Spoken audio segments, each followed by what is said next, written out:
He's Troy Calhoun, coaches at Air Force, and he heads up the NCAA Rules Committee. And they were voting on yesterday. Well, at least it was on the agenda. I don't know if it was an official vote, but the 10-second rule, this controversial rule, the hurry-up offenses, that it benefits them. Is it the Nick Saban rule? And Troy joins us now. Who brought up the 10-second rule in the first place, Troy? Actually, Dan, they told me when we got a chance to visit this morning, we were going to talk about the Reds in either 1970 or 75 or something like that. I didn't know we were going to go to the football part of it. Well, surprise. Who came up with the 10-second rule?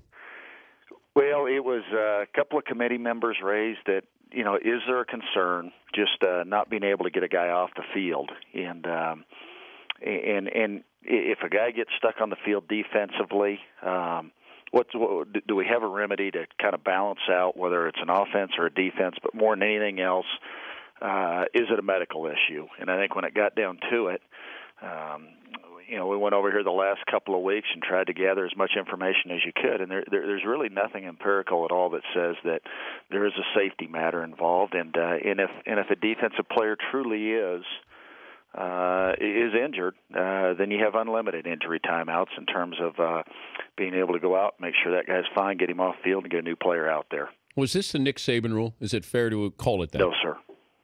He was not involved in this in any way? As part of the rule, no, sir. He didn't bring it up to kind of find out where things – I mean, from what I was told, 25 of the coaches were in favor of it. Is that a fair assessment here?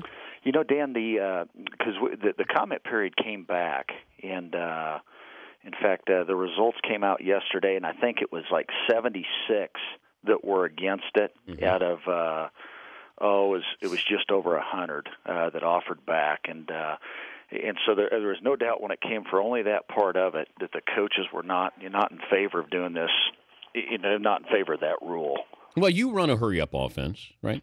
We do. We do not huddle. We haven't huddled since we've been out here at the Air Force Academy. True. Yes, sir. Okay. Is there safety issues? Do you have concerns? The only thing I wanted to do was just you kind of want, and it's got to be more than liability. It's just you want some reassurance a little bit from the medical community that definitely what we're doing is solid, and if so, then you get a chance to go ready, set, hike, and fly the plane, and off you go. And a couple of the things that did come up, there was a young man that played for the Steelers, and there was a little incident happened in Denver, and then another with a guy that played for the San Francisco 49ers.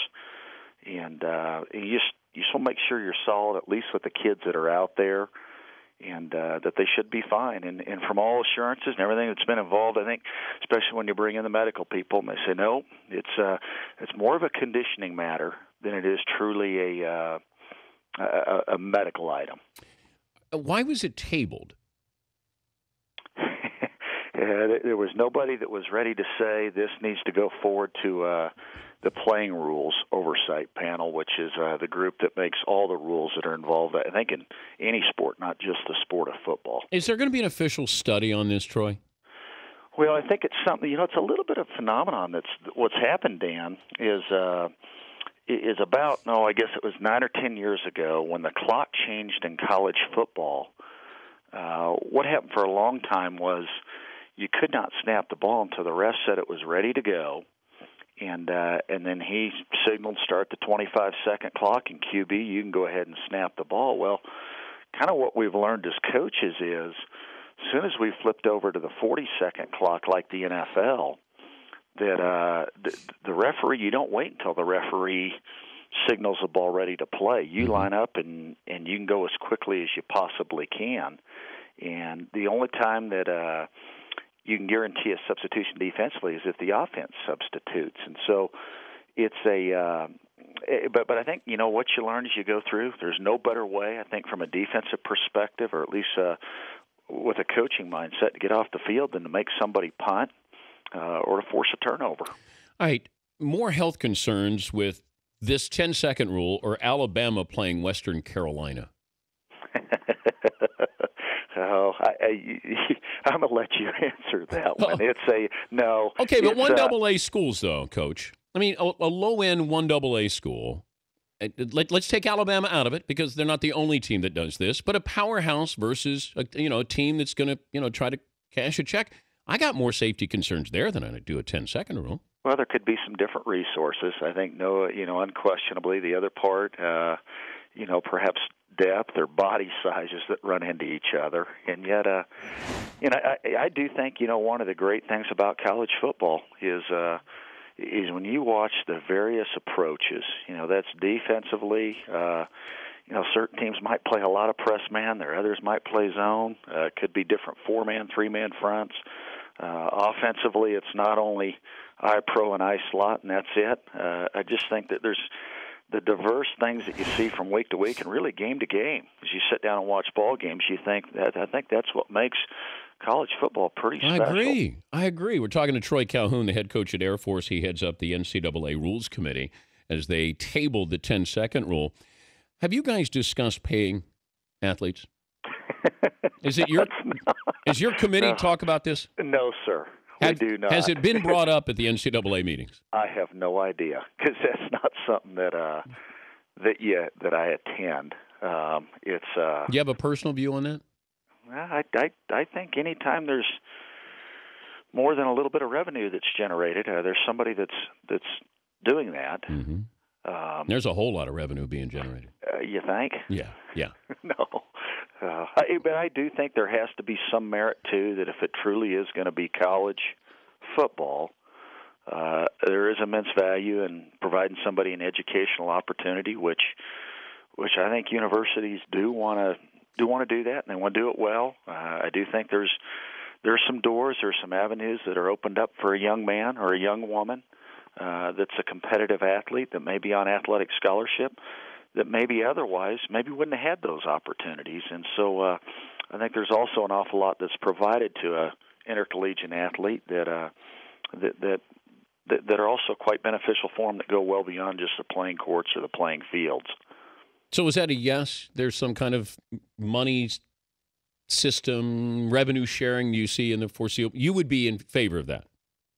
I think there's something that probably needs to be explored. I do think what you look at is truly what's the value of an athletic scholarship.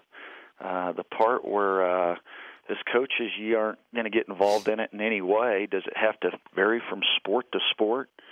That's something that's decided in another room and by other members and other administrators. Well, it's good to visit with you, Troy. And I know interesting topic. I was just surprised that it sort of came out of nowhere and then it was going to be put to a vote. So I like the fact that I can't compete with Alabama or some of these other schools. I have to come up with another way. So Art Briles came up with another way, or Chip Kelly. I like it. And I love that it levels the playing field a little bit more. If there's more of a study that says there's player safety issues there, then I think I don't think you can pass a rule and then say, now let's explore and see, if there are safety issues there. So I'm glad that the NCAA Rules Committee decided to table this. Are you going to be at Army this year? We will, yes, sir. I might come up and see that game. Those are neat ones. I don't know, Dan, if you've ever been to I've been a few of them. Yeah, I mean, they're absolutely incredible events. Okay, what sideline should I be on? Because I've gone... Oh, goodness. You want to wear blue, don't you? Well, I look good in blue, but you know what? I do have a loyalty to West Point since I saw him at Stanford, play Stanford last. I've been up there a couple of times. Yeah. So I just don't want you to be upset if I'm over. If it was in Colorado Springs, I'm definitely on your side now. Well, you got to get on out here. So we'll get one of those F-16s or one of those fighter planes and throw you in the back and let you take a little bit of a ride as you get out here. It won't take you too long to arrive. But could you pick me up, in New York and take me out there?